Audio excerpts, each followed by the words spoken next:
अब हम देख रहे हैं केस की टर्मिनोलॉजी। तो ये केस की जो टर्मिनोलॉजी है वो कहलाती है object storage and retrieval in case. तो इसमें टर्मिनोलॉजी में सबसे पहले हमारे पास में पहला शब्द आता है एपीआई। इसका मतलब होता है application programming interface. It is a high level implementation of an interface that specifies the details of how clients can make service request. The case API resides on the application server and is responsible for storing and retrieving the objects in a case system.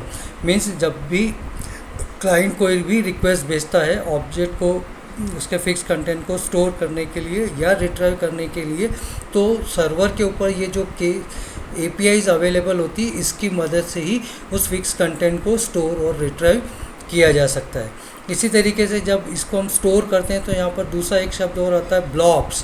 Blobs का मतलब यहाँ पर होता है binary large objects. तो actually अब ये blobs है क्या? The actual data without the descriptive information, that is the metadata.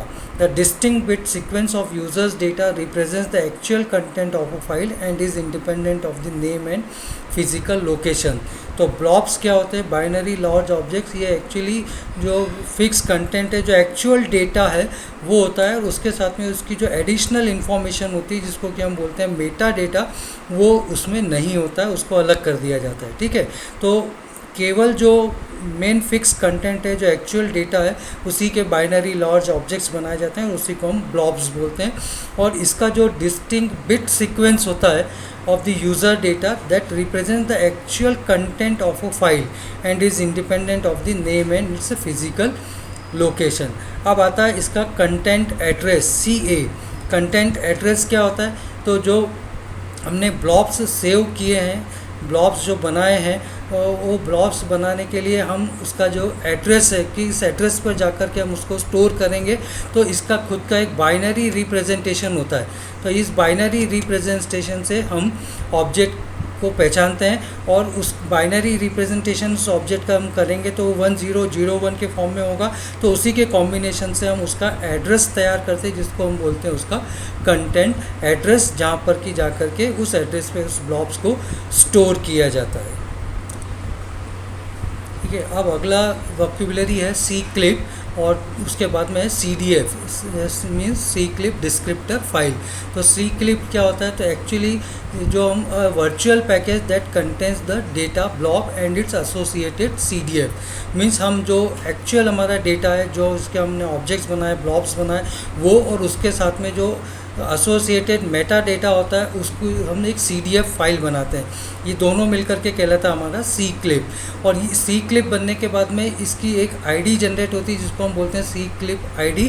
और ये अपने आप में क्या होता है? कंटेंट एड्रेस होता है, जो कि सिस्टम रिटर्न करता है क्लाइंट की एप्लीकेशन को, जिससे कि सी क्लिप ID से वो अगली बार अपना कंटेंट को एक्सेस कर सकता है। It is also refer to as C clip handle भी बोलते हैं इसको, या फिर सी क्लिप रेफरेंस भी बोलते हैं। ठीक है, इसी तरीके से अगला है हमारा C clip descriptor file, CDF file. ये क्या होती है? It is an XML file that the system creates while making a C clip. This file includes content address of all reference blocks and the associated meta data. Metadata includes characteristics of case objects such as size, format and expiration date. तो CDF क्या होता है? CDF ये ऐसी XML file होती है जिसमें कि हमने जितने भी ऐसे फिक्स कंटेंट में जितने भी बाइनरी लार्ज ऑब्जेक्ट्स बनाए हैं, उनके सबके जो कंटेंट एड्रेस है उसको वो स्टोर करता है। उसके साथ में जो एसोसिएटेड उसके मेटा डेटा है, उसको भी, दोनों को, मीन्स कंटेंट एड्रेस और एसोसिएटेड मेटा डेटा, इसको सबको वो स्टोर करता है एक फ़ाइल में, जिसका नाम है CDF, सी क्लिप डिस्क्रिप्टर फाइल।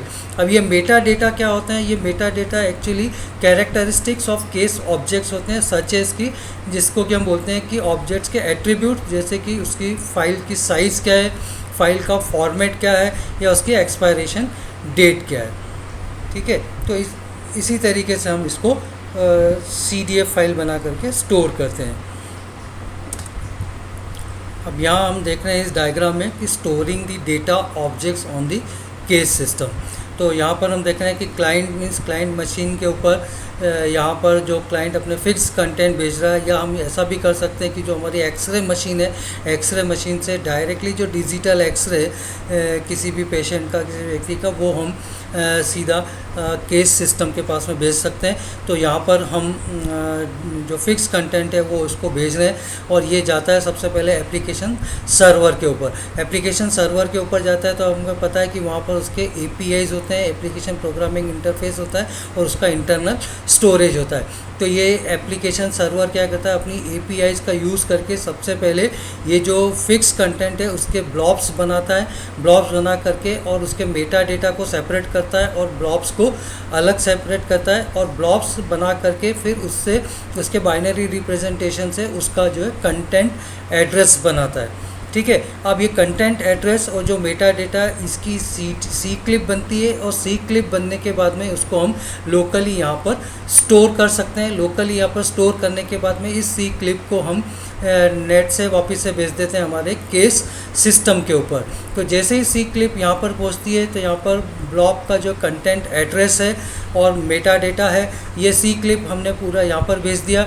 अब ये यहाँ पर क्या करता है कि फिर से वैलिडेशन करता है कि जो फिक्स कंटेंट भेजा हुआ है वो सही वही फिक्स कंटेंट है या नहीं। तो केस सिस्टम फिर से एक बार इसका वैलिडेशन करता है और वो हैश एल्गोरिथम्स का यूज़ करता है। हैश एल्गोरिथम्स का यूज़ करके ये वापस से इस सी क्लिप आईडी से इस नया कंटेंट एड्रेस जनरेट करता है, और जो नया कंटेंट एड्रेस जनरेट होता है वो कंटेंट एड्रेस इसने जो भेजा हुआ कंटेंट एड्रेस है उससे मैच होना चाहिए, वो दोनों सेम होना चाहिए। इससे ये तय होता है, वैलिडेशन होता है कि जो कंटेंट भेजा गया है वो वही कंटेंट यहाँ पर केस सिस्टम को मिला है। और जब ये दोनों एड्रेस से सेम वैलिडेट हो जाते हैं तब कंफर्म होने के बाद में ये केस सिस्टम, जैसा कि हमने पहले वाले आर्किटेक्चर वाले डायग्राम में देखा था कि उसके स्टोरेज नोड्स अलग होते हैं और एक्सेस नोड अलग होते हैं, तब ये एक्चुअल ब्लॉब्स को स्टोरेज नोड्स में स्टोर कर देता है। तो जब केस सिस्टम पे एक्चुअल ब्लॉब्स को स्टोरेज नोड्स पे स्टोर कर दिया जाता है, उसके बाद में यहाँ पर एक सी क्लिप आईडी जनरेट होती है, और ये सी क्लिप आईडी जो है ये वापस से इस API के थ्रू क्लाइंट्स को भेज दी जाती है। तो ये सी क्लिप आईडी जनरेट होने के बाद में ये वापस से एप्लीकेशन सर्वर पे आता है। एप्लीकेशन सर्वर इसको लोकली अपने इंटरनल स्टोरेज पे जो CDF फाइल बनी है, CDF फाइल मतलब एक्चुअली एक यहाँ पर डेटाबेस जनरेट किया जाता है इंटरनल स्टोरेज पे सारे ऐसे ब्लॉब्स का और उसके कंटेंट एड्रेस और मेटा डेटा का एक CDF फाइल बना करके उस CDF फाइल को हम यहाँ पर स्टोर कर लेते हैं। और जो सी क्लिप आईडी है वो एप्लीकेशन सर्वर जो है वो वापस से इसको भेज देता है, जो कि क्लाइंट उसको संभाल के रखता है। अगली बार जब उसको अपना डेटा एक्सेस करना होता है तो वो इसी से उसको सी क्लिप आईडी से एक्सेस कर सकता है। अब ये कैसे एक्सेस करता है इसको हम अगले डायग्राम से देख रहे हैं। अब ये अगला डायग्राम है data objects retrieval from the case system. तो केस सिस्टम से एक बार हमारे फिक्स कंटेंट स्टोर होने के बाद में हम अगली बार उसको रिट्राइव कैसे कर सकते हैं। तो जब भी यूज़र को, क्लाइंट को अपने एक्सरे रिपोर्ट की या अपनी किसी भी रिपोर्ट की फिक्स कंटेंट की ज़रूरत होती है तो वो वापस से नेट पर अपनी जो सी क्लिप आईडी इसके पास में क्लाइंट के पास में संभाली होती, क्लाइंट एप्लीकेशन पे होती, वो सी क्लिप आईडी वो भेजता है और सी क्लिप आईडी वापस से इस एप्लीकेशन सर्वर को मिलती है। एप्लीकेशन सर्वर सबसे पहले अपनी API का यूज़ करके जो उसका इंटरनल स्टोरेज है सी क्लिप आईडी से, यहाँ पर जो हमने उसकी CDF फाइल स्टोर करके रखी है वो डेटाबेस में अपनी वो सी क्लिप आईडी से CDF फाइल को सर्च करता है। CDF फाइल में उसको वो कंटेंट एड्रेस मिलता है, तो ये वापस से सी क्लिप आईडी जो है वो सर्वर एप्लीकेशन सर्वर जो है वो केस सिस्टम को दे देता है। केस सिस्टम इसको फिर से वैलिडेट करता है और उस कंटेंट एड्रेस को वैलिडेट करने के बाद में वो सही एड्रेस मिलने के बाद में उस कंटेंट को जो कि उसने अपने स्टोरेज नोड पे स्टोर करके रखे थे उसको वो भेज देता है उसके एक्सेस नोड पे, और एक्सेस नोड से वो फिर वापस से ये केस सिस्टम इसको भेज देता है एप्लीकेशन सर्वर को वो फिक्स कंटेंट। एप्लीकेशन सर्वर उसी फिक्स कंटेंट्स को फिर आगे नेट पर यूज़र को प्रोवाइड कर देता है। जो भी उसको अपना एक्सरे चाहिए होता है वो फिक्स कंटेंट इसको अपनी क्लाइंट मशीन पर वो एक्सरे रिपोर्ट मिल जाती है। तो इस तरीके से सी क्लिप आईडी का यूज़ करके वो अपने फिक्स कंटेंट को यूज़र अपनी क्लाइंट मशीन पे इस चीज़ को वापस से हासिल कर सकता है। तो इस तरीके से हम यहाँ पर जो केस सिस्टम में स्टोरेज नोड्स होते हैं और